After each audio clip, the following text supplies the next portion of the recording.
औरत मार्च में नारे लगा रही थी। हमें पापा से चाहिए आजादी, भाइयों से चाहिए आजादी, पति से चाहिए आजादी।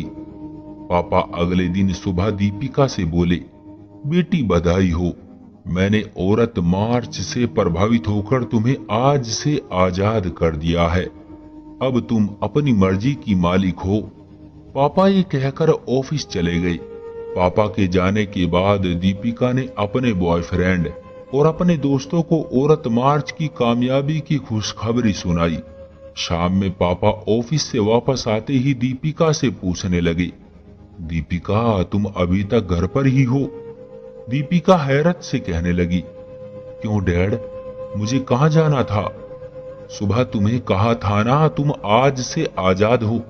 चलो शाबाश, अपना सामान पैक करो और यहाँ से निकल जाओ। दीपिका बोली, लेकिन डैड। पापा बात काटते हुए बोले, लेकिन वेकिन कुछ नहीं, जो कह दिया सो कह दिया। अब दीपिका के पास दो रास्ते थे। एक तो ये कि घर से निकल जाए, दूसरा ये कि पापा के कदमों में गिरकर माफी मांगे। शायद माफी मिल जाए। लेकिन दीपिका ने अपनी खूबसूरती के घमंड में घर से निकलना से ही समझा और अपने बॉयफ्रेंड का नंबर मिलाया। हेलो, तुम कहाँ हो राज?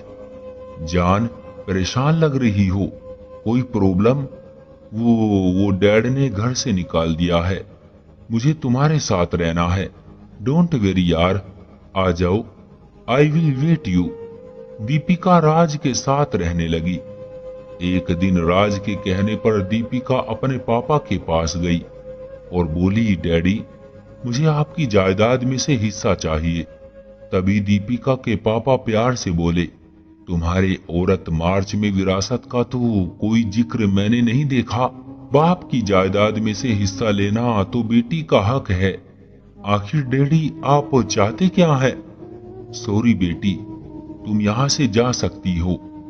कुछ दिनों बाद दीपिका और राज जायदाद के सिलसिले में कोर्ट तक जा पहुंचे। दीपिका एडवोकेट से कहती है, सर मुझे अपने डैड से जायदाद में हिस्सा चाहिए। एडवोकेट कुछ फाइलें उलट पलट करने के बाद बोला, दीपिका मैडम, इस बारे में कुछ नहीं हो सकता। आपके पापा ने अपनी सारी जायदाद अपने बेटे और अपनी छोटी बेटी के नाम कर दी है। सॉरी। मायूस होकर दोनों घर को लौट गए। कुछ दिनों बाद एक रात राज एक लड़की के हाथ में हाथ डाले घर में दाखिल हुआ। दीपिका ये मंजर देखकर शक पका गई और राज को सवालिया नजरों से घूरने लगी।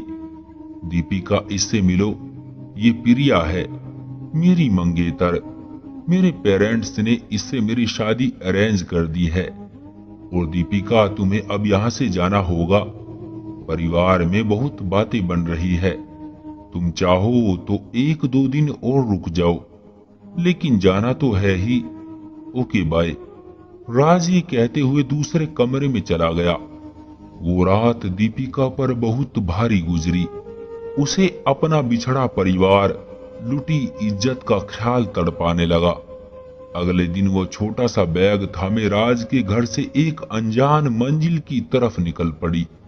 थोड़ी देर बाद वो बस स्टॉप पर इस हाल में खड़ी थी कि आज उसके पैर कांप रहे थे। दिल की धड़कनें रुकने का नाम नहीं ले रही थी।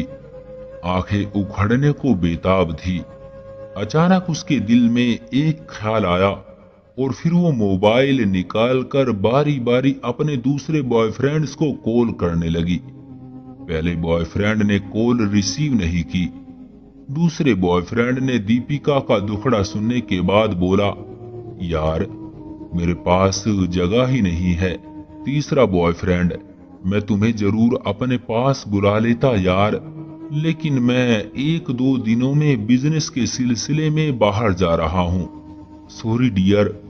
चौथा बॉयफ्रेंड, बेबी मैं तुम्हें बहुत चाहता हूँ, पर क्या करूँ, मेरे परिवार के सभी लोग बहुत बातें बनाएंगे, तुम कुछ और देख लो।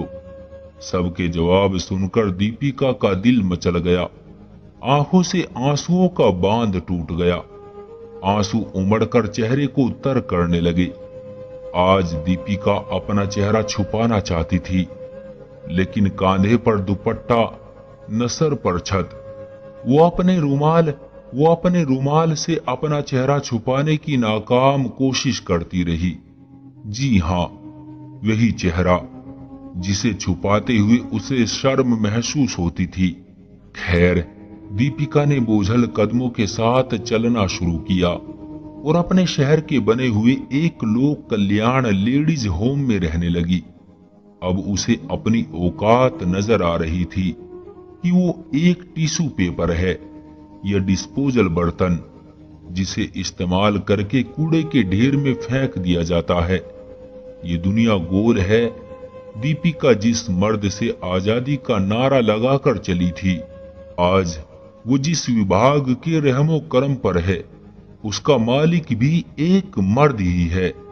नौकर भी मर्द, सामान के लिए दान इकट्ठा करने वाले भी मर्द, दान देने वाले भी मर्द और गार्ड भी मर्द।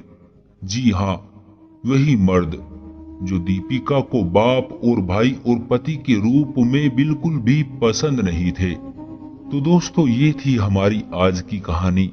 आपका क्या कहना है इस कहानी के बारे में? कमेंट करके हमें जरूर बताएं।